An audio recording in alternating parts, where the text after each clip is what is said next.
Hi everyone, I hope you are doing well. I hope आपने revision कर लिया होगा। आज का लेक्चर स्टार्ट करने से पहले कल के लेक्चर से एक दो क्वेश्चंस पूछूंगी। अगर आदत है तो बढ़िया, नहीं आया तो just go back and revise it again. So the question that I am going to ask is number 1। कल हमने पी एंड एस वेव पढ़ी थी, राइट? इसमें से कौन सी वेव है जिसका शैडो जोन ज़्यादा है? कौन सी वेव है वो? एंड इसमें से कौन सी वेव है जो साउंड की तरह ट्रैवल करती है? एंड कौन सी वेव है जो जिसमें जो वाइब्रेशन है और डायरेक्शन है दैट इज परपेंडिकुलर? ठीक है। Then the next question is, हमने अर्थक्वेक में दो स्केल्स देखे थे। एक स्केल था आर के नाम से, ठीक है, एक था एम नाम से। क्या क्या नाम है उनको ये बताओ, प्लस उनकी रेंज कितनी है, और इन दोनों में से इंटेंसिटी किससे नापते हैं और मैग्नीट्यूड किससे नापते हैं ये बताओ। ठीक है। अगर नहीं आ रहा है दैट मीन्स आपने रिवाइज अच्छे से नहीं किया है, तो गो back and revise it again. अब हम पढ़ेंगे ओशन एंड कॉन्टिनेंट के बारे में। तो देखो, सबसे पहले हमने देखा कि यूनिवर्स कैसे बना, फिर हमने देखा यूनिवर्स के बाद कि प्लैनेट्स कैसे बने, फिर हमने देखा अर्थ कैसे बनी, फिर हमने अर्थ का भी इंटीरियर देखा। ये अर्थ है तो अर्थ के अंदर के जो इंटीरियर है उसको देखा। अब हम देखेंगे अर्थ की जो आउटर मोस्ट लेयर है that is ocean and continent, वो किस तरह से बने। सिंपल। तो देयर वाज अ बिलीफ कि अर्थ में ना आज हम देखते कि अलग अलग कॉन्टिनेंट है, ठीक है, इसी तरह से अलग अलग हमारे कॉन्टिनेंट है।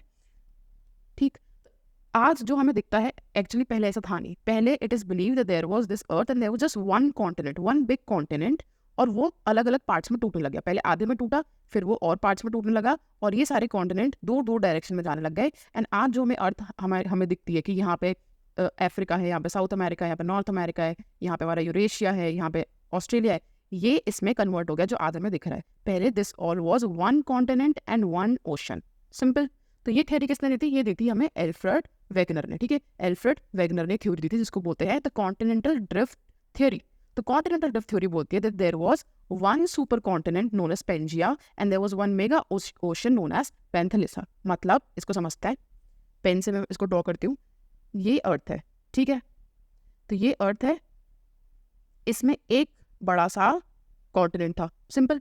फिर क्या हुआ, धीरे धीरे कॉन्टिनेंट दो पार्ट्स में टूट गया। नॉर्थ में लॉरेशिया और साउथ में बन गया गोंडवाना। सिंपल। अब क्या हुआ, नॉर्थ भी कुछ कुछ पार्ट्स में टूटने लग गया इस तरह से, और साउथ भी कुछ कुछ पार्ट्स में टूटने लग गया, और ये पार्ट्स अलग अलग डायरेक्शन में मूव होने लग गए। क्यों मूव हुए वो भी हम डिस्कस करेंगे। कुछ फोर्सेस थे, जैसे कोई टाइडल फोर्सेस था, पोल फ्लिंग फोर्स थे। इन फोर्स की वजह से क्या हुआ, ये जो पार्ट्स थे ना, ये पार्ट्स इधर उधर जाने लग गए। ठीक। और आज जो हमें अपना हमें जो अर्थ दिखता है, जैसे यहाँ पे हमारा इस तरह से अफ्रीका है, ठीक है, फिर यहाँ पे क्या है, साउथ अमेरिका है, फिर यहाँ पे क्या है, नॉर्थ अमेरिका है, यहाँ क्या आ गया हमारा, यूरेशिया, मतलब यहाँ पे यूरोप, ये पूरा रशिया आ गया, ठीक है, फिर यहाँ पे हमारा प्यारा इंडिया, एंड देन यहाँ पे ऑस्ट्रेलिया।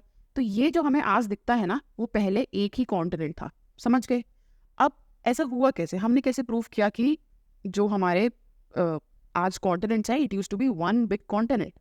तो इसके कुछ एविडेंस हमें मिले थे, उनको हम डिस्कस करेंगे। आज का क्लास इज बेसिकली काफ़ी इजी क्लास है, बस बैठो अच्छे से सुनो। It is very entertaining, it is going to be a little fun. मतलब सुनने में अच्छा है, पढ़ना तो ज़्यादा है नहीं, तो बस सुनते रहो, उसको एंजॉय करते रहो। तो बेसिकली क्या था, एक सुपर कॉन्टिनेंट था, ठीक है, एक सुपर कॉन्टिनेंट था, क्या नाम था, पेंजिया, और एक बड़ा बचा हुआ जो बड़ा ओशन था उसका नाम क्या था, पैंथेलिसा।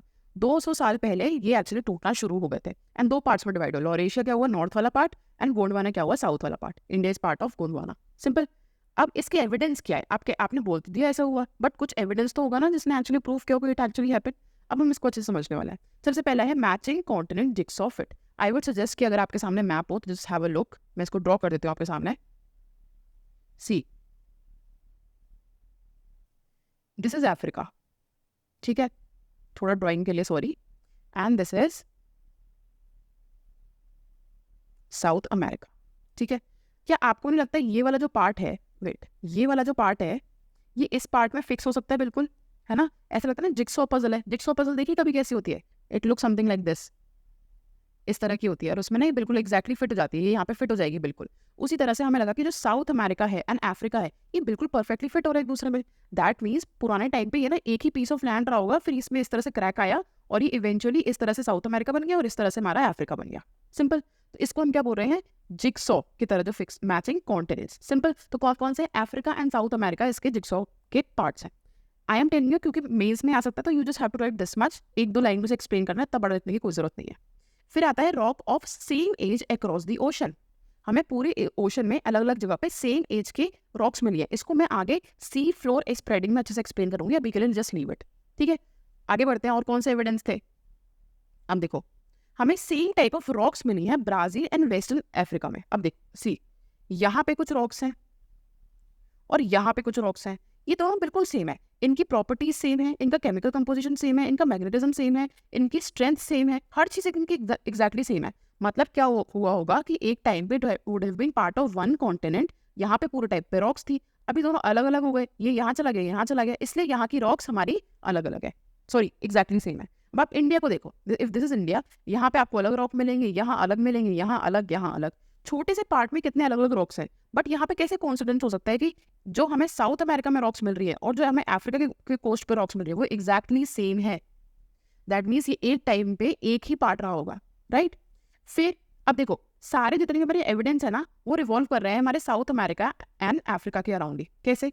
यहाँ पे जो हमें मिला ना वही हमें यहाँ मिल गया, मतलब एक टाइम पे सेम पार्ट रहा होगा, ठीक है।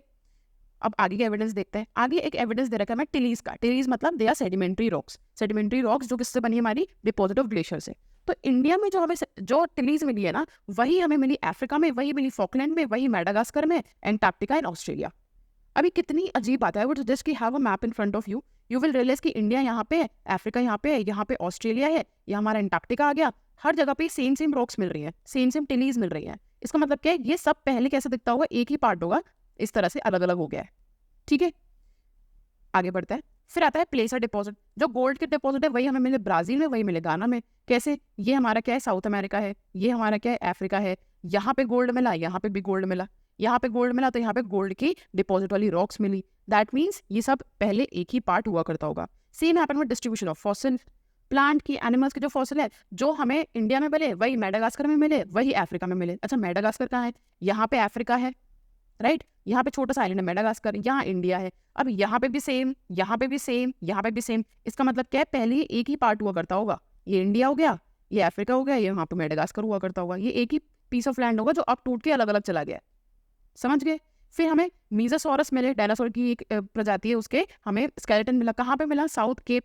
कहाँ पे? साउथ अफ्रीका एंड ब्राजील में। Again simple. तो बेसिकली क्या हुआ, हमें यहाँ पे इधर और इधर एंड थोड़ा बहुत इंडिया एंड ऑस्ट्रेलिया में एंड मेडागास्कर में सेम टाइप की चीजें मिली है। फॉसिल सेम मिले, सेडिमेंट सेम मिले, प्लेसर डिपॉजिट में सेम मिले, राइट। इसका मतलब क्या है, ये पहले एक ही पार्ट रहा होगा, अभी टुकड़ों टुकड़ों में टूट गया है। सिंपल।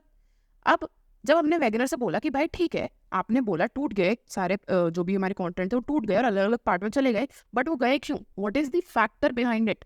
वो गए क्यों? कौन से फोर्स उनको इतना दूर दूर खींच के ले गए? तो उसने बोला एक है पोल फ्रीइंग फोर्स, ठीक है, एक है जो हो रहा है रोटेशन की वजह से, एक है टाइडल फोर्स जो हो रहा है मून एंड सन के अट्रैक्शन की वजह से, ठीक है।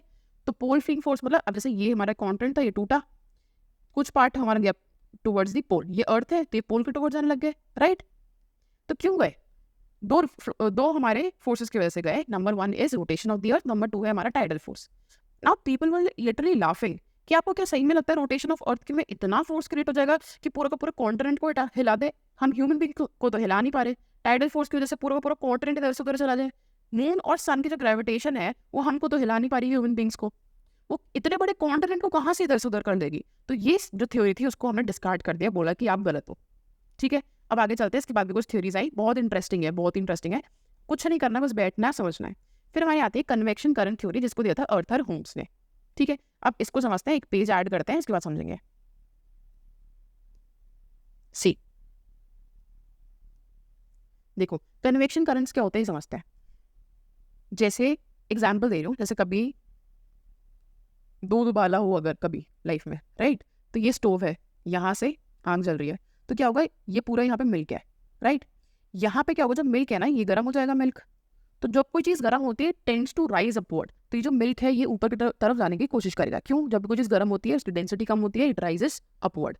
और जो भी ठंडी चीज़ होती है वो डेंस होती है एंड वो सिंक करती है, मतलब जमीन के टुवर्ड्स जाएगी ग्रेविटी की वजह से। जो ऊपर की ठंडी लेयर है वो नीचे आ जाएगी, राइट। अब क्या हुआ, जो ठंडी लेयर नीचे आ गई वो फिर से गर्म हो गई, तो जैसी गर्म हुई तुरंत ऊपर जाएगी वापस। अब जो ऊपर जो ठंडी लेयर थी वो वापस नीचे देगी। तो क्या आप एक करंट फील कर पा रहे हो? यहाँ पे करंट मतलब एक मूवमेंट ऑफ मास आप देख रहे हो, इसको हम करंट्स बोलते हैं, इसको बोलते हैं कन्वेक्शन करंट, ठीक है। सेम चीज हुई हमारे अर्थ के अंदर। कैसी हुई अब इसको समझते हैं बहुत ध्यान से। So this was earth, this is earth, this is asthenosphere. Asthenosphere में क्या था, मोल्टन रॉक्स एंड मोल्टन लावा है, और इसके अंदर अच्छी खासी हीट है। दो रीजन की वजह से है, एक तो है यहाँ पे रेडियो एक्टिव मटेरियल, प्लस इसमें रेसिडुअल हीट आ रही है अर्थ के नीचे से, ठीक है। अब क्या हुआ, यहाँ पे नीचे ये स्टोव की तरह काम कर रहा है, यहाँ से हीट आ रही है अच्छी खासी एस्थेनोस्फेयर में, राइट। एटमॉस्फेयर के नीचे से हीट आ रही है, ऊपर यहाँ पे कन्वेक्शन करंट्स हमें देखने को मिलेंगे।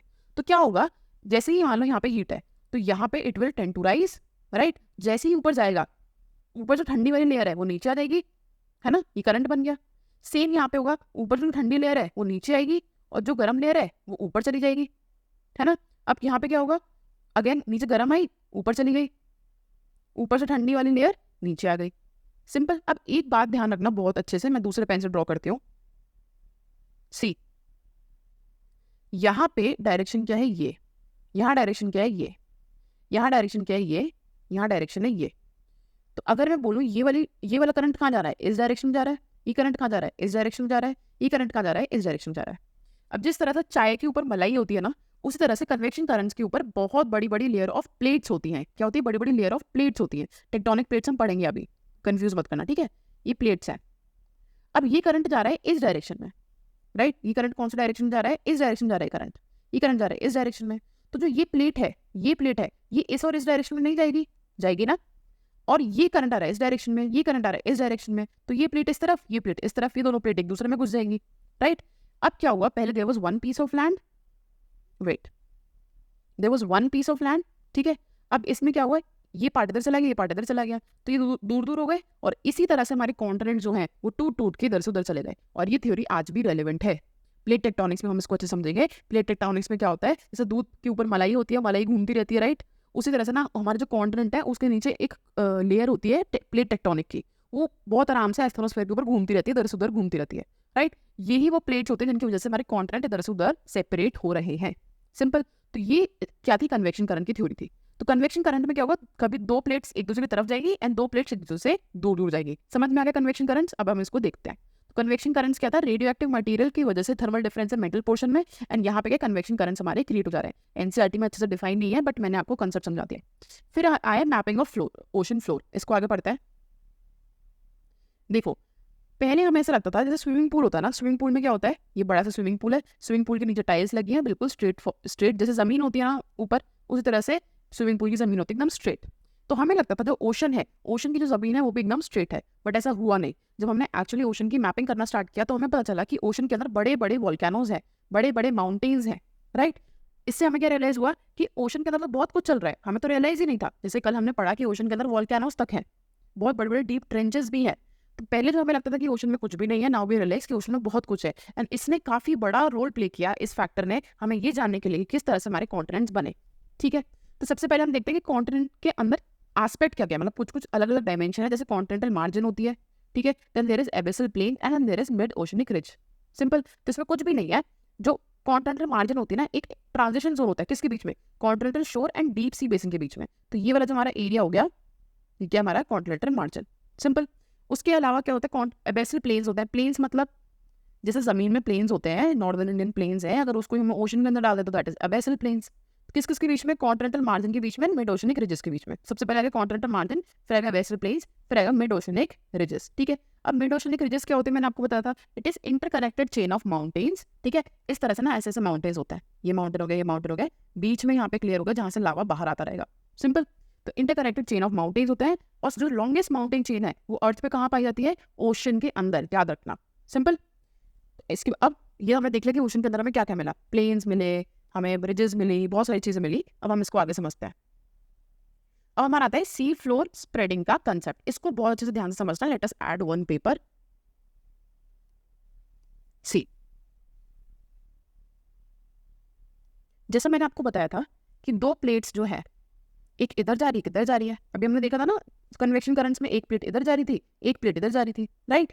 अब जब एक बात बताओ, यहाँ क्या है, मैग्मा है, एस्टेनोस्फेयर है, नहीं, एस्टेनोस्फेयर में क्या है, मैग्मा है। एक प्लेट जा रही है इधर, एक प्लेट जा रही है इधर, बीच में स्पेस आ गया, तो यहाँ से मैग्मा बाहर आएगा कि नहीं आएगा, और बाहर आके क्या हो जाएगा, सॉलिडिफाई हो जाएगा, राइट। फिर क्या हुआ, प्लेट और थोड़ी दूर चली गई, तो क्या होगा, और मैग्मा आएगा और यहाँ पे आकर के सॉलिडिफाई हो जाएगा, ठीक है। फिर प्लेट्स और दूर चली गई, तो अब जब प्लेट दूर जा रही है, जो पहले ये माउंटेन बने थे ये और दूर चले जाएंगे, राइट। जो यहाँ माउंटेन्स थे, जो सॉलिडिफाई हुआ लावा, उसने माउंटेन्स बना दिया, राइट। ये क्या होगा, थोड़ा और दूर चले जाएंगे, क्योंकि प्लेट भी तो दूर दूर जा रही है, और नीचे से और लावा आएगा और सॉलिडिफाई होता जाएगा। तो क्या आपको नहीं लग रहा है यहाँ पे एक extra layer of continent form हो रहा है? इसको मैं बहुत अच्छे से एग्जांपल्स की तरह समझाती हूँ। लेट्स इमेजिन ये एक प्लेट है, ये है 50 किलोमीटर की, ये है 50 किलोमीटर की, ठीक है। अब क्या हुआ, इसके बीच में ना थोड़ा ये प्लेट यहाँ से टूट रही है, ये जा रही है इस डायरेक्शन में, ये जा रही है इस डायरेक्शन में, तो ये क्या हो गया 50 किलोमीटर ये हो गया, 50 किलोमीटर ये हो गया। अब यहाँ पे नीचे से आया मैग्मा, और मैग्मा ने क्या किया, ये मैग्मा ऐसे बाहर आया और सॉलिडिफाई हो गया, ठीक। ये कितना है 1 किलोमीटर का, ये कितना है 1 किलोमीटर का। तो आफ्टर 100 ईयर्स जो टोटल जो कॉन्टिनेंट था 100 किलोमीटर का, वो कितना हो गया 102 किलोमीटर्स का, राइट। क्यों, नीचे से मैग्मा आया, ये तो दूर दूर जा रहा है, और मैग्मा क्या हुआ, यहाँ पे सॉलिडिफाई होकर के माउंटेन्स बन गए। लेट्स इमेजिन 100 साल और बीत जाता है, फिर क्या होगा, ये थोड़ा और दूर चला जाएगा, तो ये और दूर चला गया, ये और दूर चला गया, यहाँ पे क्या 1 किलोमीटर के माउंटेन्स हैं, राइट। अब क्या हुआ, नीचे से और आया मैग्मा, मैग्मा ने क्या किया और दोनों तरफ और माउंटेन्स बना दिए, तो ये 50 किलोमीटर हो गया, ये 100 साल पुराने माउंटेन्स हो गए, ठीक है। ये 50 किलोमीटर हो गया और 200 साल पुराना, अब टोटल कितना हो गया मार्जिन 104 किलोमीटर, ठीक है। तो आप क्या यहाँ पे एक चीज देख पा रहे हो, जब दो प्लेट्स दूर दूर जा रही है ओशन के अंदर से और नीचे से मैग्मा बाहर आ रहा है, तो कॉन्टिनेंट बन रहा है, कॉन्टिनेंट एक्स्ट्रा बन रही है, 4 किलोमीटर तो एक्स्ट्रा ऐड हो गए ना, इजंट इट, राइट। इसको ही हम बोलते हैं सी फ्लोर स्प्रेडिंग। सी फ्लोर स्प्रेडिंग मतलब सी के अंदर है, फ्लोर मतलब हम कॉन्टिनेंट की बात कर रहे हैं, कॉन्टिनेंट की मतलब जो क्रस्ट है हमारा उसकी बात कर रहे हैं, ठीक है। तो ये हमारा क्रस्ट हो गया। स्प्रेडिंग का मतलब क्या है, स्प्रेड हो रहा है, कोई चीज फैलती तो क्या होती है, बढ़ती है, बड़ी होती है। तो यहाँ पे जो तो हमारा 100 किलोमीटर था वो क्या बन गया 104 किलोमीटर बन गया, तो 4 किलोमीटर ऐड हो गया ना क्रस्ट यहाँ पे। इसको हम क्या बोलते हैं, सी फ्लोर स्प्रेडिंग। आई होप समझ में आ गया होगा, अगर नहीं आया तो बता देना, एक और बार एक्सप्लेन कर दूंगी नेक्स्ट वाला जो लेक्चर है उसमें, ठीक है। इसको हमने सी फ्लोर स्प्रेडिंग बोला। अब आप बोलोगे कि अर्थ तो डेफिनेट है, बट दिस इज अर्थ, अगर आपने यहाँ पे 4 किलोमीटर ऐड कर दिए तो होंगे कैसे, अर्थ बड़ी थोड़ी ना हो जाएगी। That is absolutely right. इसमें आपको एक कंसेप्ट समझना पड़ेगा कि जब दो प्लेट दूर जाती है तो दो प्लेट पास भी तो आ रही थी, हमने इसको यहाँ पे देखा था, ये दो प्लेट एक इस डायरेक्शन चली गई, एक इस डायरेक्शन चली गई, यहाँ दूर दूर चली गई, तो दो प्लेट आपस में भी तो टकरा रही थी। जब दो प्लेट टकराती है तब क्या होता है, इसको समझता है। दो प्लेट मान लो ये टकरा रही है, ये इधर आई ये इधर आई, इसमें एक बात हमेशा याद रखना, या स्टार मार्क करके लिख लो, जो हैवी प्लेट है ना वो नीचे की तरफ चली जाएगी, ठीक है। तो मान लो ये हैवी प्लेट है तो ये चली जाएगी नीचे और ये चली जाएगी ऊपर, सिंपल। अब एक बात बताओ, यहाँ तो एस्थेनोस्फेयर था ना, इसके जस्ट नीचे क्या है एस्थेनोस्फेयर। एस्थेनोस्फेयर में क्या है, टेम्परेचर बहुत हाई है, तो यहाँ जो रॉक्स है वो मेल्ट हो जाती हैं, तो ये जो हमारा एरिया है ना ये क्या हो जाएगा मेल्ट। अब मैं इसको एग्जाम्पल के साथ समझाती हूँ। मान लो ये दो प्लेट है, कितनी की 50 किलोमीटर एंड 50 किलोमीटर्स की, सिंपल। अभी दोनों एक दूसरे में टकराई जा रही हैं, और ये वाली हैवी है तो ये करेगी इसके नीचे चली जाएगी, तो ये जो प्लेट है ये ऐसे चली गई इसके नीचे, ठीक है, ये वाली थोड़ी ऊपर चली गई। अब जो ये एक्स्ट्रा, ये क्या है एक्स्ट्रा 2 किलोमीटर है, ये एस्टेनोस्फेयर में जाके पिघल गया, खत्म हो गया, ठीक है। तो अब क्या इसकी लेंथ बच गई, अब इसका कितना बचा, ये बचा 98 किलोमीटर। पहले क्या था टोटल मिला के 100 किलोमीटर था, 50-50-100, अब इसमें से 2 किलोमीटर खत्म हो गई, राइट। तो कितना बचा 2 किलोमीटर इसमें खत्म हो गया। यहाँ पे क्या हो रहा है, जब दो प्लेट एक दूसरे में टकराती हैं कन्वर्जेंस होता है, तब जो हमारा कॉन्टिनेंट है, जो ऊपर का क्रस्ट है वो डिस्ट्रॉय होता है, समझ गए। यहाँ 2 किलोमीटर खत्म हो गया, डिस्ट्रॉय हो गया। जब दो प्लेट दूर दूर जाती हैं, दूर दूर चली गई, नीचे से मैग्मा ऊपर आया सॉलिडिफाई हो गया, तो क्या हो रहा था, हमने पिछले वाले केस में क्या देखा था, हर 100 साल में 2 किलोमीटर ऐड हो रहा था, राइट। तो वहां क्या हुआ, न्यू क्रस्ट फॉर्म हो गया। तो आपको क्या याद रखना है, जब दो प्लेट एक दूसरे के में घुस जाएंगी, मतलब डाइवर्ज होंगी, मतलब सॉरी कन्वर्ज होंगी, ठीक है, कन्वर्ज होंगी, तब क्या होगा, कॉन्टिनेंट डिस्ट्रॉय होगा, लिख लो इसको कहीं पे। और जब दो प्लेट डाइवर्ज होंगी, डाइवर्ज मतलब अलग अलग डायरेक्शन में जाएंगी, तब कॉन्टिनेंट बिल्ड होगा, मतलब कॉन्टिनेंट फॉर्म होगा, समझ गए। तो मैं ही आपको बता रही थी, ओशन फ्लोर में जब भी 1 kilometre 2 kilometre 4 kilometre extra continent बनता है, तो कहीं ना कहीं तो दुनिया में कॉन्टिनेंट खत्म भी हो रहा है, समझ गए। आई होप यू अंडरस्टैंड कि सी फ्लोर स्प्रेडिंग का मतलब क्या है। अब हम देखते हैं सी फ्लोर स्प्रेडिंग के ना कुछ एविडेंसेस हमको देखने को मिले थे। एविडेंस मतलब कि अचानक से तो किसी के दिमाग में आया नहीं होगा कि सी फ्लोर स्प्रेडिंग हो रही है, किसी ने कुछ एविडेंस को देखा ही होगा, तभी उनको समझ में आया कि अच्छा हो कि सी फ्लोर स्प्रेडिंग हो रही है। तो यहाँ पे कुछ एविडेंस मिले थे, हम उसको रीड आउट करते हैं, फिर हम उसको वापस सी फ्लोर स्प्रेडिंग से कनेक्ट करेंगे, ठीक है। सबसे पहले दे रखा है, it was realized that all along the mid-oceanic ridges, volcanic eruptions are common and they bring huge amount of lava to surface। ये अभी हमने देखा कि जो मिड ओशनिक रिजेस थी, जैसे ऐसे मिड ओशन रिजेस थी, ठीक है, तो दूर दूर जा रही थी और इनके नीचे से लावा आ रहा था और ये सॉलिडिफाई होकर के और माउंटेन्स को क्रिएट करा था, राइट। तो यहाँ पे हमने देखा कि लावा नीचे से आ रहा है वोल्केनिक इरप्शन से। वोल्केनिक इरप्शन मतलब नीचे से बस लावा ऊपर आ रहा है, सिंपल। हमने देखा rock equal distance on either side show remarkable similarity, chemical composition and magnetic property. अब हम ना वापस जाते हैं सी फ्लोर स्प्रेडिंग वाले पेज पे। देखो लेट्स इमेजिन ये 50-50 किलोमीटर के दो प्लेट्स थी, ठीक है, 50 किलोमीटर 50 किलोमीटर, ठीक है। अब क्या हुआ 100 ईयर्स बाद क्या हुआ, ये 50-50 दूर हो गई थोड़ी थोड़ी, एंड यहाँ पे 1 किलोमीटर के दोनों तरफ इस तरह से लावा जो सॉलिडिफाई हुआ, 2 माउंटेन रेंजेस बन गए, ठीक है। तो ये क्या है आफ्टर 100 ईयर्स। अब इसकी ये कितना है 1 किलोमीटर का है, ये कितना है 1 किलोमीटर का है, एंड ये 50, ये 50, टोटल कितना हो गया 102 किलोमीटर्स। ये टोटल कितना था 100 किलोमीटर्स। अब क्या हुआ 100 साल बाद और दूर दूर हो जाएंगे, तो ये दूर हो गए, ये थोड़े और दूर हो गए, यहाँ है माउंटेन्स और यहाँ है माउंटेन्स, ठीक है। अब मान लो अब क्या होगा, मैं दूसरे कलर से दिखाती हूँ। अब 100 साल बीत गए हैं, नीचे से लावा आएगा, वापस नए माउंटेन बनेंगे, तो यहाँ बन गए नए माउंटेन ब्लू कलर के, ठीक है। तो अब मान लो ये कितना हो गया 100 ईयर प्लस हो गया, मतलब 200 ईयर्स हो गया ये। अब इसकी टोटल कितनी हो जाएगी 104 किलोमीटर। 1 किलोमीटर का ये, एक का ये, एक का ये, एक का ये, 4 प्लस ही 50 प्लस ही 50, 104 किलोमीटर का ही हो गया। अब हम काम करते हैं 100 साल और वेट करते हैं, ठीक है। कैसे 100 साल बाद और क्या होगा, पहले तो ये और दूर चला जाएगा, और दूर चला गया, ये हमारे 100 ईयर के माउंटेन, फिर हमारे ब्लू वाले माउंटेन आएंगे ये वाले, ठीक है। अब हम बनाते हैं present mountain that is of green colour, ठीक है। ये ग्रीन वाले माउंटेन्स हो गए, ये नीचे से मैग्मा के बन रहा है बेसिकली, ठीक है। तो ये कब हुआ और 100 ईयर्स चले गए। अब यहाँ पे क्या ऐड हुआ 1 2 3 4 5 6, मतलब 50 plus 6 100 plus 6 that is 106 kilometre. समझ गए कैसे भाई, सबसे पहले 100 किलोमीटर का था, दूर दूर गए, 2 किलोमीटर के पहाड़ आ गए, फिर 100 साल बाद क्या हुआ और दूर दूर गए, 2 किलोमीटर के और पहाड़ आ गए, फिर 100 साल बाद और दूर गए, 2 किलोमीटर के और पहाड़ आ गए। तो जो आपको रेड कलर से दिख रहा है वो बना था 100 ईयर पे, जो आपको ब्लू से दिख रहा है वो बना था 200 ईयर पे, और जो आपको ग्रीन से दिख रहा है वो बना है हमारा 300 ईयर पे। अब एक बात समझना बहुत ध्यान से, जो ग्रीन ग्रीन वाले हैं ना, उनकी प्रॉपर्टी, उनकी जो उनके जो भी मैग्नेटिज्म था, प्रॉपर्टी थी, जो भी उनकी डेंसिटी थी, वो हमें सेम मिली, उनकी एज भी सेम मिली। भाई ये भी 300 ईयर अभी अभी नहीं बने आफ्टर 300 ईयर्स, ये भी आफ्टर 300 ईयर्स बने, राइट। जो ब्लू ब्लू वाले थे ना, उनका डिस्टेंस जो था सेंटर से, डिस्टेंस भी सेम था, उनकी कैरेक्टरिस्टिक्स भी सेम थे, राइट, उनकी एज सेम है, सब कुछ सेम है। और जो रेड रेड वाले हैं उनका भी एज सेम है, डिस्टेंस सेम है, और उनकी कैरेक्टरिस्टिक्स सेम है। इससे क्या प्रूफ होता है, इससे ये प्रूफ होता है कि जो ओशन है उसका फ्लोट दूर दूर जा रहा है और नीचे से नया क्रस्ट क्रिएट हो रहा है। यही था, this is the only evidence that they have proven. अब एनसीईआरटी में बहुत अच्छे से दे नहीं रखा है, कंफ्यूज हो जाओगे, इसीलिए मैंने समझा दिया, ठीक है। अब आगे बढ़ते हैं इसमें। तो यहाँ पे दे रखा है कि हमें इसी तरह से सेडिमेंट्स मिले जो बहुत थिन थे। अब नया नया क्रस्ट बने तो पतला ही होगा, अच्छा खासा मोटा तो नहीं होने वाला, राइट। तो इसलिए हमें बहुत वेरी थिन में जो क्रस्ट था वो देखने को मिला। डीप ट्रेंचेस देखने को मिले, डीप ट्रेंचेस मतलब बहुत बड़ी बड़ी खाई टाइप देखने को मिली, राइट। अब इस बात को भी समझ लो, ये आपको एक एरिया दिख रहा होगा, इसको बोलते हैं रिंग ऑफ फायर। यहाँ पे बेसिकली क्या है, अलग अलग प्लेट्स मिलती है, जो हम आगे देखेंगे डायग्राम में। यहाँ पे या तो 2 प्लेट्स अलग अलग हो रही हैं, या 2 प्लेट्स एक दूसरे में टकरा रही हैं। इसकी वजह से यहाँ पे ये जो एरिया है ना, यहाँ सबसे ज्यादा अर्थक्वेक वॉल्केनिक इरप्शन होता है। भाई सीधी बात है ना, जब 2 चीज एक दूसरे में टकराएगी तो कितना ह्यूज, और इतनी बड़ी बड़ी प्लेट जब टकराएगी ह्यूज फोर्स जनरेट होगा, उससे अर्थक्वेक जनरेट हो जाएगा। यही पे सबसे ज्यादा हमें वॉल्केनोस देखने को मिलता है, सिंपल। तो ये कुछ एविडेंस थे जो क्या प्रूफ करते हैं कि सी फ्लोर स्प्रेडिंग हो रही है। इन ऑब्जर्वेशंस को देख करके एक साइंटिस्ट था, मतलब साइंटिस्ट तो नहीं बोलेंगे, एक फिलोसोफर बोल सकते हो, he created a theory known as sea floor spreading. Simple, क्या नाम था उसका, हेस, HESS। तो उसने देखा कि भाई ओशन क्या है, जो पहाड़ है ना ओशन में, अगर ट्रेंच के इक्वी डिस्टेंस पे है, उनकी सारी प्रॉपर्टी सेम है, इनकी सेम होगी, इनकी सेम होगी, इनकी सेम, मतलब एक टाइम पे ये एक ही हुआ होगा और ये ओशन अभी स्प्रेड हो रहा है, सिंपल। तो ये कुछ एविडेंस है जिन्होंने सी फ्लोर स्प्रेडिंग को प्रूफ किया। अब हम बढ़ते हैं आगे। अब देखो यहाँ पे सी फ्लोर स्प्रेडिंग क्या है, यहाँ पे ये दूर चले गए और यहाँ पे क्या बन गए, माउंटेन रेंजेस बन गई, राइट। यहाँ पे 2 किलोमीटर एड हो रहा था हर 100 साल में, राइट। यहाँ पे क्या हो रहा है, यहाँ पे जो कॉन्टिनेंट है वो डिस्ट्रॉय हो रहा है।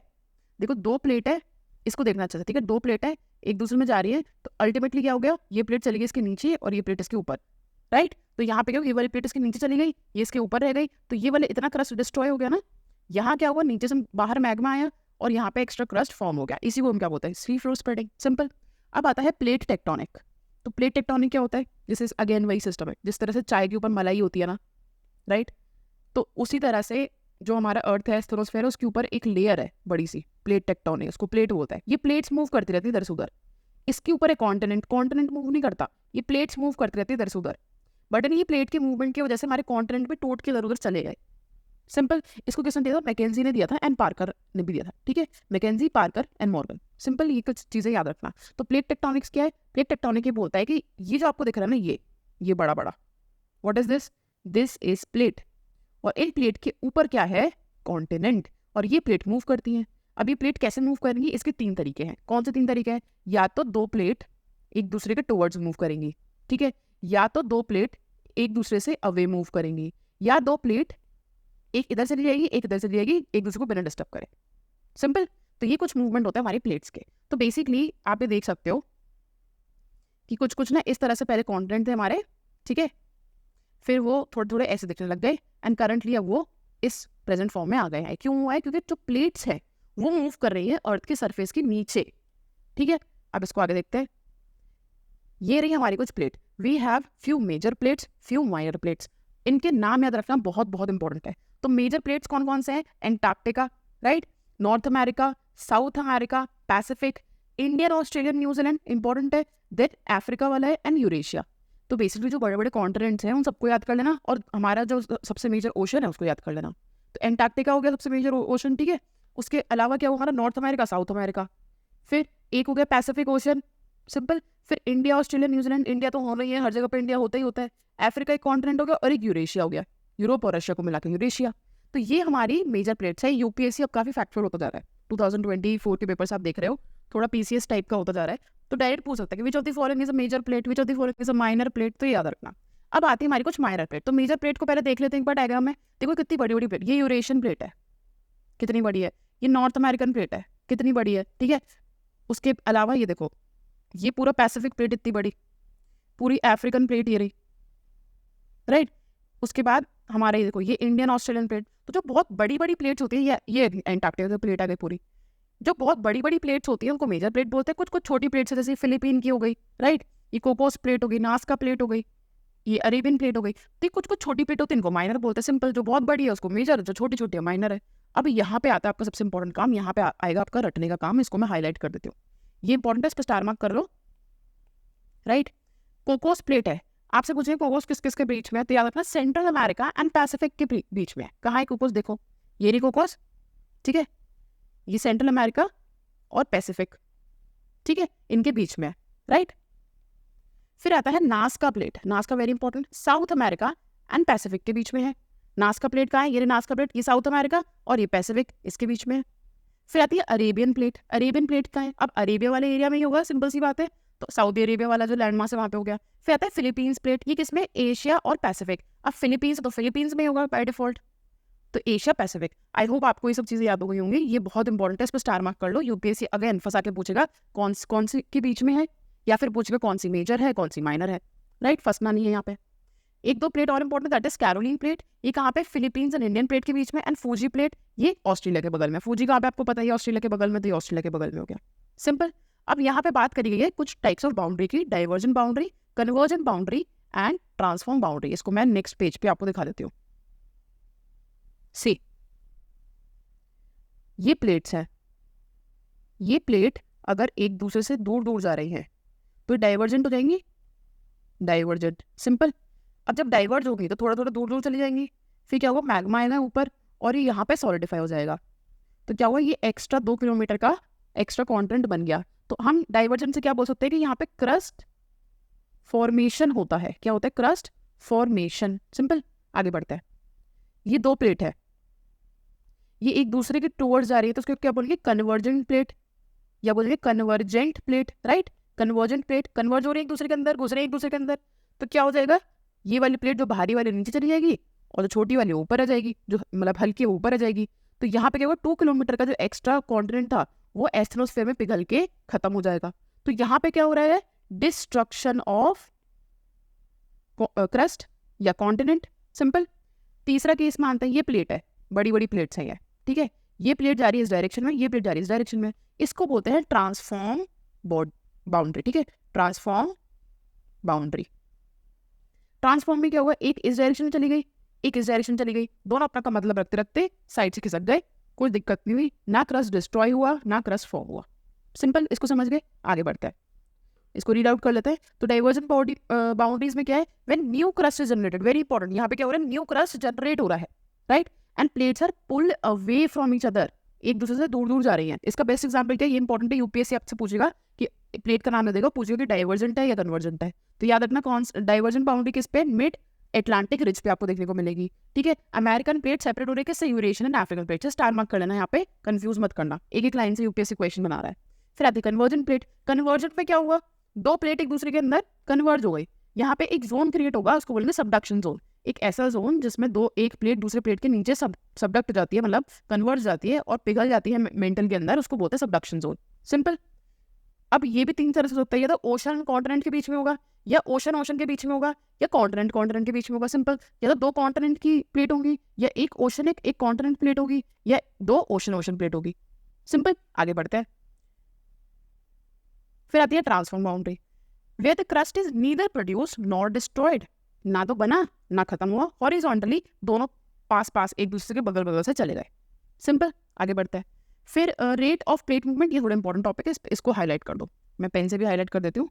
देखो, जो प्लेट का मूवमेंट है स्पीड से हो रहा है, जो प्लेट है या तो एक दूसरे के टुवर्ड्स जा रही हैं, एक दूसरे से अवे जा रही हैं, राइट, वो अलग अलग स्पीड से जा रही है, कुछ की स्पीड ज़्यादा है, कुछ की स्पीड कम है, राइट। तो जो स्लोएस्ट रेट है वो किसकी है, आर्कटिक रिज की है, और जो फास्टेस्ट है वो किसकी है, हमारी साउथ पैसिफिक में है फास्टेस्ट रेट। सिंपल। तो ये याद रखना है आपको, यूपीएससी यहाँ पे फंसाएगा कि कहाँ पे ज़्यादा है कहाँ पे कम है। तो आर्कटिक में क्या है, स्लोएस्ट है, साउथ पैसिफिक में क्या है, हमारा फास्टेस्ट है। सिंपल। आगे बढ़ते हैं। अब ये पूछ रहे हैं आपसे कि एक्चुअली प्लेट मूव क्यों कर रही है, वो इधर से उधर जा क्यों रही है। उसका सिंपल सा रीजन है, जो हमने कन्वेक्शन करंट्स पढ़े थे ना, इस तरह से हमने कन्वेक्शन करंट्स पढ़े थे, जैसे ये एस्ट्रोस्फेयर है तो यहाँ पे ये इस तरह से मूव कर रहा है, ये इस तरह से मूव कर रहा है, एंड ये इस तरह से मूव कर रहा है। इसकी वजह से क्या होगा, ये वाले मान लो तीन प्लेट्स है ये, तो ये इस डायरेक्शन में जा रहा है तो ये इस डायरेक्शन में जाएगा, ये इस डायरेक्शन में जा रहा है तो ये इस डायरेक्शन में जाएगा, ये इस डायरेक्शन में तो ये इस डायरेक्शन में जाएगा। तो ये ए एंड बी प्लेट जो है वो टुवर्ड्स ईच अदर मूव कर रही है, and B and C plate जो है away from each other move कर रही है, राइट। तो टेक्टोनिक प्लेट्स का मूवमेंट हो रहा है वो कन्वेक्शन करंट्स की वजह से ही हो रहा है। सिंपल। ये जो रॉक्स होती है वो पिघल जाती है, एंड इसकी वजह से जो हीट की वजह से पिघल गई, इसमें कन्वेक्शन करंट्स जनरेट हो गए, एंड इसकी वजह से ऊपर जो प्लेट टेक्टोनिक्स है, उन प्लेट्स है, उनका मूवमेंट हो रहा है। अब आगे बढ़ते हैं। अब देखते हैं मूवमेंट ऑफ इंडियन प्लेट। यहाँ पे काफी सारी चीजें दे रखी हैं कि यहाँ से लेकर ये माउंटेन, ये जावा ट्रेंच, ये सब, ये इंपॉर्टेंट नहीं है, it is not important at all. आपको बस इंडिया की कहानी समझनी है। इसको भी हम नेक्स्ट पेज पे समझते हैं। देखो, बहुत पुरानी बात है, ये था हमारा यूरेशिया एंड ये था हमारा अफ्रीका, ठीक है। यहाँ पे कहीं से एक छोटा सा आइलैंड जैसा मूव करने लग गया टुवर्ड्स टुवर्ड्स यूरेशिया, ठीक है। यूरेशिया मतलब यूरोप एंड रशिया मिला के, ठीक। तो ये ओशन है हमारा, ये हमारा इंडियन ओशन है आज का, राइट। तो ये एक ट्रायंगुलर शेप का मास था, उसने मूव करना शुरू किया टुवर्ड्स यूरेशिया, यहाँ जाना उसने शुरू किया, ठीक है। अब क्या हुआ, पहले यहाँ पहुंचा, फिर यहाँ पहुंचा, फिर फाइनली टकरा गया और समा गया यूरेशिया में, राइट। अब यहाँ पे क्या हुआ, ये यूरेशिया की प्लेट है, ये इस तरह से ट्रायंगल इसमें टकराया है, अब बीच में ओशन था, ठीक है। यहाँ से प्रेशर आया, यहाँ से प्रेशर आया, यहाँ से प्रेशर आया, क्योंकि दो जो प्लेट्स है वो एक दूसरे पर टकरा रही हैं। यहाँ पे बीच में क्या क्रिएट हो गए, माउंटेन्स क्रिएट हो गए। कैसे, इसको खुद समझो। नेक्स्ट समझना, आप अभी एग्जाम्पल करके देखो, आपके सामने कोई चादर पड़ी होगी या खुद के कपड़े होंगे, तो ये मान लो हैंकी है, ठीक है। हैंकी में यहाँ से प्रेशर लगाओ, मतलब इस डायरेक्शन में इसको थोड़ा घुमाओ, यहाँ से प्रेशर लगाओ, ठीक है। फिर इस डायरेक्शन में थोड़ा प्रेशर लगाओ, तो क्या होगा, बीच में ना सलवटें बन जाएंगी, देखना सलवटें जैसी बन जाएगी। ये सलवटें, ये तो आज हमारा हिमालय है, समझ गए। तो क्या हुआ, यहाँ से प्रेशर लगा, यहाँ से प्रेशर लगा, बीच के जो सेडिमेंट्स थे वो सलवटों के फॉर्म में बन गए, एंड क्या बन गए, वो हमारे हिमालयास। सिंपल। तो कुछ नहीं है, इंडिया दूर था काफी, आया यूरेशिया में टकराया और आज हम इंडिया बन गए, ठीक है, सिंपल। और जहाँ टकराया वहाँ पे हमारे हिमालयन माउंटेन्स बन गए। इसके अलावा कुछ इंपॉर्टेंट नहीं है इसमें, जो दे रखा है, इतने मिलियन ईयर हो, इतना ये हुआ, not important at all. Finally we are done with this chapter. देखो, ये यूरेशिया था, ठीक, ये इंडिया है, इसको मैं दूसरे मैप्स पेन से बनाते हूँ। देखो, ये यूरेशिया है, ये हमारा पूरा क्या है, यूरेशिया। ये हमारा इंडिया है। इंडिया कौन सा प्लेट का पार्ट था, इंडियन ऑस्ट्रेलियन प्लेट का पार्ट था। ये पहले यहाँ था, फिर क्या हुआ, कुछ सालों में ये यहाँ पहुंच गया, फिर कुछ सालों में यहाँ पहुंच गया, फाइनली ये इसमें जाके टकरा गया। और यहाँ जो बीच का जो सेडिमेंट था, अभी देख रहे हो, मान लो इंडिया यहाँ पे है, यहाँ हमारा यूरेशिया है, तो बीच का सेडिमेंट है, अब ये इस तरफ जा रहा है, तो सेडिमेंट को भी धक्का देगा, तो क्या होगा, फाइनली यहाँ पे माउंटेन्स क्रिएट हो जाएंगे, एंड इस तरह से इंडिया बन गया। ओके, आगे बढ़ते हैं। सो फाइनली पढ़ते हैं एक और नया chapter, that is minerals and rocks. The good thing is इसमें बहुत ज़्यादा मटीरियल हमारे पढ़ने लायक है नहीं, बहुत सारी चीज़ें हमें स्किप करनी है, but the most important thing is कुछ इंपॉर्टेंट टेबल्स है, जैसे ये टेबल कुछ है इंपॉर्टेंट है, उन चीज़ों को हम समझेंगे। बहुत ईजी से चैप्टर है, बहुत जल्दी से हो जाएगा। Just sit around and observe the things that I am saying. तो मिनरल्स क्या होता है, रॉक्स क्या होते हैं, we all know there are several elements, iron है, एल्यूमिनियम है, सिलिकॉन है, राइट। ये सब चीज़ें अर्थ के अंदर पाई जाती हैं in different form of rocks, right. उनको हम मिनरल्स बोलते हैं। तो इन जो रॉक्स होते हैं, मिनरल्स होते हैं, they are source of elements which is of great use for us, ठीक है। अब ये जो टेबल है इसको मैं अच्छे से पढ़ना है। इस टेबल में दे रखा है कि जो अर्थ का क्रस्ट है, पूरे अर्थ की बात नहीं कर रहे, अर्थ के क्रस्ट की बात कर रहा है, उसमें मैक्सिमम कौन सा एलिमेंट मिलता है। सबसे ज़्यादा क्या है, ऑक्सीजन है ना। यू विल बी लाइक कि ऑक्सीजन कैसे ही मिल सकता है, इट्स अ गैस। नहीं, ऑक्साइड्स की फॉर्म में हमें ऑक्सीजन यहाँ पे देखने को मिलता है। यही भी यूपीएससी ने अगर पूछ लिया एक सेंटेंस में कि सबसे ज़्यादा अर्थ क्रस्ट में ऑक्सीजन मिलता है, you will be laughing and saying क्या क्वेश्चन बनाया, गलत कर दोगे, राइट। सबसे ज़्यादा क्या है, ऑक्सीजन है, देन सिलिकॉन, उसके अलावा एल्यूमिनियम, आयरन एंड कैल्शियम। तो टॉप 5 तो आपको कम से कम क्रोनोलॉजी वाइज याद होनी चाहिए, सिंपल। अच्छा, परसेंटेज क्या है, आजकल एक ए एंड बी सेंटेंस में न्यूमेरिकल भी देता है, तो फिर 45 के आसपास याद कर लेना, ठीक है। ऑक्सीजन कितना है, 45 के आसपास है, सिलिकॉन इज अराउंड 27, इतना याद कर लेना, that is more than enough, simple. अब आगे बढ़ते हैं। देखो कुछ ना प्रॉपर्टीज होती है, किसी भी जो मिनरल होता है, कोई रॉक होता है, उसकी कुछ कुछ प्रॉपर्टीज होती है, उन प्रॉपर्टी को बस रीड आउट करेंगे। इसमें भी अगैन कुछ पढ़ने का इतना इंपॉर्टेंट नहीं है, बट दे रखा है तो समझ ले। तो एक्सटर्नल क्रिस्टल फॉर्म क्या होता है, देखो जब एक क्रिस्टल है ना, जो भी क्रिस्टल है, अगर आप उसको माइक्रोस्कोप के अंदर देखो तो यू विल फाइंड कि जो एलिमेंट्स है, जो एटम है ना, वो एक सर्टेन पैटर्न में जुड़े होते हैं, ठीक है। कुछ सर्टेन पैटर्न में जुड़े होंगे, उस सर्टेन पैटर्न की कुछ शेप होती है, ठीक है। कुछ हेक्सागोनल होंगे, कुछ ऑक्टागोनल होंगे, कुछ क्यूबॉइड होंगे, ठीक है। इस तरह से उनका जो क्रिस्टल है, उनके जो अलग अलग एलिमेंट्स, अलग अलग जो मॉलिक्यूल्स है, ठीक है, वो अलग अलग तरह से, अलग अलग इस तरह से जुड़े हुए होते हैं। उसकी जो शेप होती है उसको हम बोलेंगे external crystal form, simple. Then comes cleavage. Cleavage का मतलब क्या होता है, let's imagine this is a rock, आपने इसको यहाँ पे प्रेशर मारा, मतलब यहाँ पे आपने इसको हथौड़ा मारा, एंड अगर ये एग्जैक्ट उसी लाइन में टूट जाए, जिस डायरेक्शन में आपने मारा उसी डायरेक्शन में अगर ये दो हिस्सों में अलग अलग हो जाए, उसको बोलेंगे क्लीवेज, सिंपल।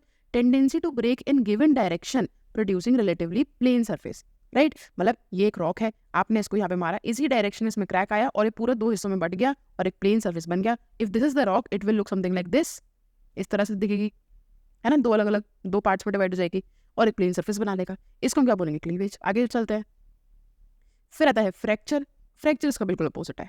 जब हम एक जगह पे अगर हथौड़ा मारे, ठीक है, प्रेशर लगाएं और वो हर डायरेक्शन में जाके अलग अलग तरह से टूट जाए, हर डायरेक्शन में जाके छोटे छोटे पार्ट्स में टूट जाए, उसको बोलेंगे fracture. Internal molecular arrangement so complex that there are no planes of molecules. The crystal will break in an irregular manner. No along planes of cleavage. जैसे क्लीवेज में क्या था, ये पत्थर है, यहाँ पे आपने मारा, इसी डायरेक्शन में टूटेगा, आधा आधे हिस्सों में टूट जाएगा। फ्रैक्चर में क्या है, यहाँ मारा तो अलग अलग जगह पे क्रैक्स लग जाएंगे और कोई जरूरी नहीं कि सिंपल सा प्लेन बने, जैसे यहाँ पे प्लेन बन रहा था, ये प्लेन नहीं बनेगा, राइट। फिर आता है लस्टर। लस्टर आपको पता है ये शाइन होती है, मेटालिक, शाइनी, ग्लॉसी। कलर हम सबको पता है, सबका अलग अलग कलर होता है, राइट। उसके अलावा जैसे इसमें क्वार्ट्स का एग्जांपल दे रखा है, तो क्वार्ट्स में अलग अलग इम्प्योरिटी की वजह से उसके अलग अलग कलर होते हैं। व्हाइट कलर का होता है, पिंक कलर का बहुत सुंदर सा पत्थर होता है क्वार्ट्स का, येलो, रेड, ग्रीन। फिर आता है स्ट्रीक। स्ट्रीक एक अच्छा फिनोमेना है। स्ट्रीक में क्या होता है, कोई भी पत्थर है ना, आप उसको पाउडर में चेंज कर दो, तोड़ तोड़ के उसको पाउडर बना दो, ठीक है। जरूरी नहीं है जिस कलर का पत्थर हो उसका पाउडर भी उसी कलर का हो, it is not necessary, it can be. जैसे इसमें एग्जाम्पल दे रखा है कि जो मैलाचाइट होता है, इसमें क्या है, ग्रीन कलर का होता है और ये निकलता भी ग्रीन कलर का ही है, राइट। बट जो फ्लोराइट होता है, फ्लोराइट तो पर्पल कलर का है और जैसे ही आप उसको पाउडर में कन्वर्ट करोगे उसका पाउडर व्हाइट कलर का निकलेगा। तो मैलाचाइट में क्या था कि पूरा है ही ग्रीन कलर का, उसका पाउडर भी ग्रीन कलर का होगा, बट फ्लोराइट में क्या है, पर्पल कलर का है और उसका पाउडर कौन सा है, व्हाइट कलर का है। तो कुछ कुछ चीज़ें हैं, अगर यूपीएससी पूछ लो तो पता होनी चाहिए। फिर ट्रांसपेरेंसी, आप सबको पता है ट्रांसपेरेंसी क्या होता है, अगर उसमें से रेस पास हो जाए तो ट्रांसपेरेंट है, नहीं हो तो ट्रांसपेरेंट नहीं है। देन आता है स्ट्रक्चर। स्ट्रक्चर क्या है, अगेन जो हमारे ग्रेन्स है वो किस डायरेक्शन में किस तरह से अरेंज्ड है, छोटे छोटे जो क्रिस्टल्स है, मतलब एक पत्थर है उसके वो छोटे छोटे क्रिस्टल्स को तो मिलकर बना हुआ है, क्रिस्टल का अरेंजमेंट क्या है, दैट इज स्ट्रक्चर। फिर आता है hardness, that is also very important. Hardness का मतलब क्या है भाई, सीधी बात है, अगर इजीली टूट जाए तो हार्ड नहीं है, और बहुत ट्राई करके भी ना टूटे तो वो बहुत हार्ड है, जैसे डायमंड इज हार्डेस्ट, राइट। और जो टेल्क होता है, जैसे टेल्कम पाउडर बनता है, ठीक है, वो चौक जैसा मान सकते हो, जैसे चौक होता है तो चौक को आप कितनी इजीली घिस सकते हो, कितनी इजीली इसको तोड़ सकते हो, राइट। बट कि डायमंड को तोड़ पाओगे, बिल्कुल नहीं तोड़ पाओगे। क्यों, diamond is the hardest and talc is the, जो टेल्क जैसे टेल्कम पाउडर बनता है, जो पाउडर हम लगाते हैं, राइट, वो सबसे ज्यादा सॉफ्ट होता है, बहुत ही सॉफ्ट नेचर का होता है। तो हमने क्या किया, जो हार्डनेस है ना उसको 1 से 10 के स्केल पे हमने नापा है, एंड उसमें हमने अगर हम स्केल पे देखें तो सबसे हार्डेस्ट क्या हमारा डायमंड है, सबसे लो क्या है हमारा टेल्क है। इसको जस्ट रीड आउट करना कि सबसे टेल्क है, फिर जिप्सम है, फिर कैल्साइट, इस तरह से रीड कर लो जस्ट, राइट। क्रोनोलॉजी में पूछ सकते हैं या फिर पूछ सकते हैं कि which is the hardest, which is the lowest, इस तरह से, राइट। अब इसमें से मानो आपको बता रखा है 1 and 2 10 का स्केल निकाल रखा है हार्डनेस का। 1 क्या दर्शाता है टेल्कम पाउडर को एंड 10 क्या दर्शाता है डायमंड को। तो आपका जो फिंगर नेल है उसकी हार्डनेस कितनी है 2.5 है, जो आपका नाइफ है उसकी हार्डनेस कितनी 5.5 है। बेसिकली स्केल को हमने मेजर किया है टेल्क और डायमंड की बेसिस पे, राइट। फिर आता है स्पेसिफिक ग्रेविटी। अब देखो स्पेसिफिक ग्रेविटी पे भी क्वेश्चन पूछा था यूपीएससी ने, सॉरी स्पेसिफिक हीट पे पूछा था यूपीएससी ने क्वेश्चन, स्पेसिफिक ग्रेविटी पे आगे जाके पूछ सकता है आपसे, राइट। तो स्पेसिफिक ग्रेविटी क्या होता है, ratio between weight of given object and the weight of equal volume of water, right. मान लो एक ऑब्जेक्ट है, ठीक है, ये ऑब्जेक्ट है, ये आपके सामने एक क्यूब रखा हुआ है, ठीक है। ये जो क्यूब है इसकी वॉल्यूम है x, ठीक है, वॉल्यूम है इसकी x और इसका वेट है y। तो अगर मैंने इसकी स्पेसिफिक ग्रेविटी निकालनी है तो स्पेसिफिक ग्रेविटी कितनी होगी, इसका जो वेट है दैट इज y अपॉन इसका जो वॉल्यूम है उसकी इक्विवेलेंट वाटर का जो वॉल्यूम है दैट इज x, ठीक है। तो y अपॉन x इसकी वैल्यू हो जाएगी। तो बेसिकली हमने क्या किया, जो इसका वेट है उसको रखा डिवाइडेड बाय जितना इसका वॉल्यूम था ना उतना ही इक्वल वॉल्यूम वाटर का, इससे हम निकालेंगे specific gravity. Okay, objects weight in air then weight in water and divide weight in air by difference between the two, ठीक है। तो एक ऑब्जेक्ट जो है उसका एयर में जितना वेट है देन उसका जो वाटर में वेट है उसको डिवाइड कर दिया दोनों के डिफरेंस से। इस तरह से भी आप निकाल सकते हो स्पेसिफिक ग्रेविटी। आगे चलता है। अब इसमें ना कुछ इंपॉर्टेंट मिनरल्स का नाम दे रखा है, इसमें कुछ फालतू रटने की कोई जरूरत नहीं है, क्रोनोलॉजी समझो। ये बोल रहा है एक फेल्सपार करके एक मिनरल है which is made up of silicon and oxygen. फालतू इसमें ज्ञान दे रखा है, कुछ इसमें जाने की जरूरत नहीं है।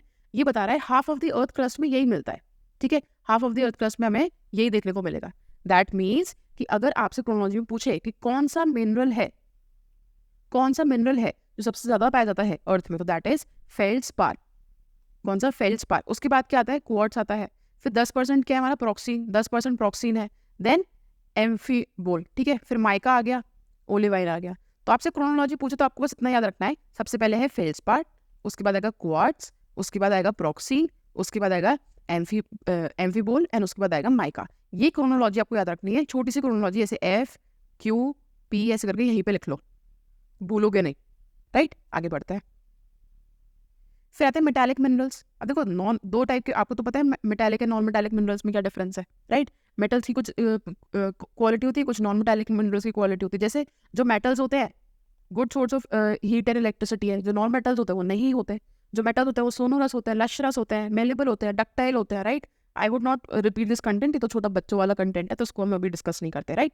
जो मेटालिक मिनरल्स होते हैं आप समझ गए, जिसमें मेटल्स होते हैं, इसमें भी हमने अलग अलग टाइप में इसको डिवाइड कर रखा है। जैसे प्रेशियस मेटल्स कौन से हो गए, गोल्ड, सिल्वर, प्लेटिनम। जो प्रेशियस स्टोन्स होते हैं उसको हम जो प्रेशियस होते हैं दैट इज महंगे काफी, उनको हमें प्रेशियस मेटल में डाल दिया। फेरस मेटल कौन से होंगे, डेफिनेटली जिसमें आयरन एंड मैग्नेटिज्म की प्रॉपर्टी होगी, राइट। उसके अलावा नॉन फेरस कौन से होंगे, फेरस हटा दो तो जो बचे that is non ferrous, that is copper, zinc, lead, ठीक है, डन। उसके अलावा अब देखो आता है रॉक्स। अब हमें पता है जो अर्थ का क्रस्ट है वो रॉक से बना हुआ है, राइट। हमें पता है उसमें इतनी सारी रॉक्स है। ये रॉक ना अलग अलग टाइप की होती है, इनके अलग अलग कैरेक्टरिस्टिक होते हैं। 3 टाइप की रॉक्स होती है बेसिकली, सेडिमेंट्री होती है, इग्नियस होती है एंड मेटामॉर्फिक रॉक्स होती है। इनकी रॉक साइकिल हम अभी समझ लेते हैं, फिर इनको रीड करेंगे, right. Let me at the page. देखो 3 टाइप की रॉक्स है, एक है सेडिमेंट्री, ठीक है, दूसरी है इग्नियस एंड तीसरी है मेटामॉर्फिक। अब हम समझते हैं रॉक्स बनी कैसे। वैसे तो ऑब्वियसली एग्जिस्ट शुरू से ही रॉक्स थी, बट हम अभी फॉर्मेशन ऑफ रॉक की बात करते हैं। हमें पता है अगर 10 दिन आपने घर पे झाड़ू नहीं लगाया तो क्या होता है, एक पतली सी डस्ट की लेयर जमा हो जाती है, राइट। अब लेट्स इमेजिन आपने 1 साल झाड़ू नहीं लगाया तो ऑलमोस्ट 1 इंच बड़ी, 1 इंच तो नहीं बट एटलीस्ट 1 सेंटीमीटर बड़ी डस्ट की लेयर जमा हो जाएगी। लेट्स इमेजिन 100 साल तक किसी ने कुछ नहीं किया तो यहाँ पे और बड़ी डस्ट की लेयर इकट्ठी हो जाएगी, राइट। मैं आपको ऐसा क्यों एक्सप्लेन कर रही हूँ, क्या होता है सॉइल की जो लेयर होती है ना वैसी इकट्ठी होती रहती है। एक लेयर इकट्ठी हुई, फिर दूसरी लेयर इकट्ठी हुई, तीसरी लेयर इकट्ठी हुई, चौथी लेयर इकट्ठी हुई, ओवर ह्यूज टाइम, मतलब after a passage of time, over huge pressure, मतलब प्रेशर बहुत ज़्यादा तो नहीं होता, थोड़ा सा प्रेशर, लिटिल प्रेशर बोल सकते हो, ठीक है, but over huge passage of time ये जो लेयर है ना ये केवल मिट्टी की नहीं जाती, ये एक दूसरे में एकदम कनेक्टेड हो जाती है एंड इट बिकम रॉक, ठीक है। ये क्या बन जाती है, रॉक बन जाती है, बहुत सॉफ्ट रॉक होती है, इसको बोलते हैं सेडिमेंट्री रॉक्स, सिंपल। तो बेसिकली क्या हुआ, लेयर्स ऑफ सॉइल इकट्ठे हुए, लेयर्स ऑफ सॉइल इकट्ठे होते गए एक दूसरे में फ्यूज होते गए, क्या हो रहे हैं यहाँ पे, एक दूसरे में फ्यूज हो रहे हैं, राइट। और इन्होंने क्या बना ली, रॉक। इसको क्या बोलेंगे हम, सेडिमेंट्री रॉक, सिंपल। अब आता है इग्नियस रॉक। क्या होता है, इग्नियस रॉक बेसिकली होता है जब मैग्मा अर्थ के अंदर से आके बाहर आता है एंड सॉलिडिफाई हो जाता है तो जो रॉक्स बनती हैं उनको हम क्या बोलते हैं, इग्नियस रॉक्स। समझ गए इग्नियस रॉक्स क्या होती है? जो नीचे से जो रॉक्स आई बाहर, जो मैग्मा बाहर आया, सॉलिडिफाई हो गया, जो रॉक्स बनी, that is igneous rocks, right. फिर आती है एंड में जो मास्टर रॉक्स होते हैं, that is metamorphic rocks. Metamorphic rocks. तो मेटामॉर्फिक रॉक्स में क्या होता है इसको समझते हैं। किसी भी टाइप की रॉक हो, भले वो सेडिमेंट्री रॉक हो या वो इग्नियस रॉक हो, अगर हम उसको under huge temperature, huge pressure and lot of time, मतलब काफी उसको अच्छा खासा टाइम दे, राइट, तो वो एक बहुत हार्ड रॉक में कन्वर्ट हो जाती है, that is metamorphic rock. Simple. Basically मैंने क्या किया, मैंने सेडिमेंट्री रॉक ली या इग्नियस रॉक ली, उसको बहुत जमीन की बहुत डेप्थ में अंडर ह्यूज टेम्परेचर, क्योंकि डेप्थ में अच्छा खासा टेम्परेचर होगा, वहीं पे अच्छा खासा प्रेशर होगा, डेप्थ में मैंने उसे अच्छा खासा टेम्परेचर एंड प्रेशर में रखा, तो thousands and may be millions of years के बाद वो किस रॉक में कन्वर्ट हो जाएगा, मेटामॉर्फिक रॉक में। तो ये रॉक साइकिल हो गई। अब इस रॉक साइकिल को हम पढ़ते हैं अच्छे से, राइट। देखो, तो रॉक हमने समझ लिया क्या है। एक बात रखना, पेट्रोलॉजी का मतलब क्या होता है, it is science of rock. जो जो रॉक्स को पढ़ते हैं उस स्टडी को क्या बोलते हैं हम, पेट्रोलॉजी। सिंपल। अब सेडिमेंट्री रॉक्स हमने देख ली क्या होती है। सेडिमेंट्री का मतलब क्या है, सेडिमेंट मतलब छोटे छोटे टुकड़े, छोटे छोटे पार्ट्स, राइट। छोटे छोटे जो पार्ट्स होते हैं, ब्रोकन अप जो पार्ट्स होते हैं वेरियस साइज के, वो जब मिलके कोई रॉक को बनाते हैं उसको क्या बोलते हैं हम, सेडिमेंट्री रॉक। इस प्रोसेस को क्या बोलेंगे, लिथिफिकेशन। जब छोटे छोटे पार्ट्स मिलकर के एक बड़ी लेयर बनाते हैं उसको क्या बोलेंगे हम, लिथिफिकेशन। सिंपल। अब आगे बढ़ते हैं। तो सेडिमेंट्री रॉक्स में भी कुछ अलग अलग टाइप से फॉर्म होते हैं। मैकेनिकली फॉर्म होती है, जैसे सैंडस्टोन हो गया, कॉन्ग्लोमेरेट हो गया, लाइमस्टोन, शेल, लोएस, राइट। फिर ऑर्गेनिकली फॉर्म होती है। ऑर्गेनिकली फॉर्म का सिंपल सा मतलब है, जो भी ऑर्गेनिक कंपोनेंट है अगर उनका भी लिथिफिकेशन हो जाए, तो जैसे सॉइल की लेयर इकट्ठी हो रही थी, राइट। अब इन सॉइल की लेयर के बीच में ऑर्गेनिक मैटर आ गया तो क्या होगा, बेस्ट एग्जाम्पल है इसका कोल। कोल कैसे बना, जो बड़े बड़े ट्रीज थे, फॉरेस्ट थे, over a period of time किस में कन्वर्ट हो गए, कोल में कन्वर्ट हो गए। तो अगर ऑर्गेनिक मैटर आ जाता है इसके बीच में तो हम उसको बोलेंगे ऑर्गेनिकली फॉर्म्ड, राइट। जैसे इसका नाम, इसका एग्जाम्पल क्या है, गेसराइट्स, चौक, लाइमस्टोन, कोल, राइट। फिर केमिकली फॉर्म क्या है, जिसमें कोई ना कोई केमिकल चेंज भी हुआ है, कोई ना कोई केमिकल रिएक्शन इन्वॉल्व हुई है, जैसे लाइमस्टोन हो गया, चेट्स हो गया, हेलाइट हो गया, पोटैश हो गया। सिंपल। तो मैकेनिकली मतलब जो मैकेनिकली बना है, ऑर्गेनिकली मतलब जिसमें ऑर्गेनिक कॉम्पोनेंट का लिथिफिकेशन हुआ है, और केमिकली फॉर्म मतलब यहाँ पे कोई ना कोई केमिकल रिएक्शन, केमिकल चेंज हुआ ही हुआ है। सिंपल। आगे बढ़ते हैं। फिर आगे मेटामॉर्फिक रॉक। मेटामॉर्फिज्म का मतलब क्या होता है, मेटामॉर्फिक का मतलब होता है जो चेंज हो रहा है, राइट। कोई भी रॉक, सेडिमेंट्री रॉक है, इग्नियस रॉक है, over a period of time change हो रही है, इजंट इट। कैसे चेंज हो रही है, over pressure, volume and temperature, isn't it. ये एक रॉक थी, मैंने इसको बहुत डेप्थ में डाल दिया, ठीक है, इस पे अच्छा खासा प्रेशर आ रहा है, ऊपर से टेम्परेचर नीचे से अर्थ का तो ज्यादा होगा ही होगा, सीधी बात है, एंड इसका वॉल्यूम भी कम हो जाएगा, भाई प्रेशर लग रहा है ना हर तरफ से। इतनी बड़ी रॉक थी, इसके बीच में एयर के मॉलिक्यूल्स थे, लेट्स इमेजिन, बहुत पोरस सी रॉक थी, यहाँ पे हर तरह से प्रेशर लगा, हर तरफ से प्रेशर आ रहा है, तो छोटे इसके वॉल्यूम कम नहीं हो जाएगी क्या, और सारी एयर बाहर निकल जाएगी, राइट। तो यहाँ पे प्रेशर, वॉल्यूम एंड टेम्परेचर तीनों का ही बहुत इंपॉर्टेंट रोल है।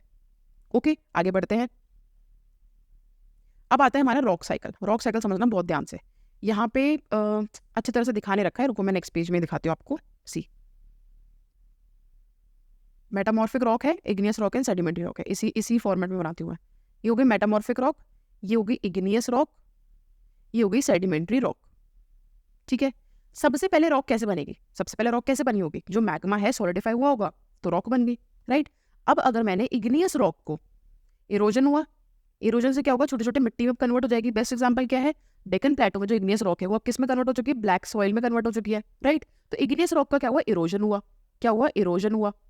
इरोजन से किस में कन्वर्ट हो गई, काइंड ऑफ सॉइल में कन्वर्ट हो गई। अब यही सॉइल की लेयर को मैं, ये जो सॉइल बनी ना इग्नियस रॉक से, इस सॉइल की लेयर को मैं एक के ऊपर एक इकट्ठा करके फ्यूज कर दूं और एक रॉक बना दूं, तो कौन सी रॉक बन जाएगी, sedimentary rock, right. Basically igneous rock बनी, छोटे छोटे पार्ट्स में टूटी, फिर उसने लेयर्स फॉर्म करी, वो कंसोलिडेट हुई और क्या बन गई, कंसोलिडेट होकर क्या बन गई, sedimentary rocks. Simple.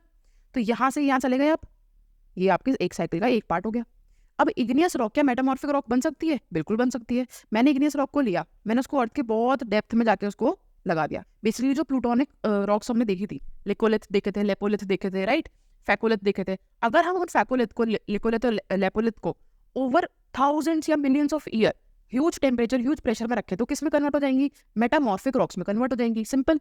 Basically metamorphic rock के लिए आपको क्या चाहिए, कोई भी रॉक लो, अच्छे खासे टेम्परेचर प्रेशर में उसको डाल दो, वो मेटामॉर्फिक रॉक में कन्वर्ट हो जाएगी। तो इग्नियस रॉक को अगर मैं ह्यूज टेम्परेचर एंड प्रेशर में डाल दूं तो क्या वो मेटामॉर्फिक रॉक बन जाएगी, बिल्कुल बन जाएगी। तो ये मेरा बन गया एक और साइकिल का एक और लिंक, राइट। अब आते हैं सेडिमेंट्री रॉक्स पे, ये तो हमने बात कर ली इग्नियस रॉक की।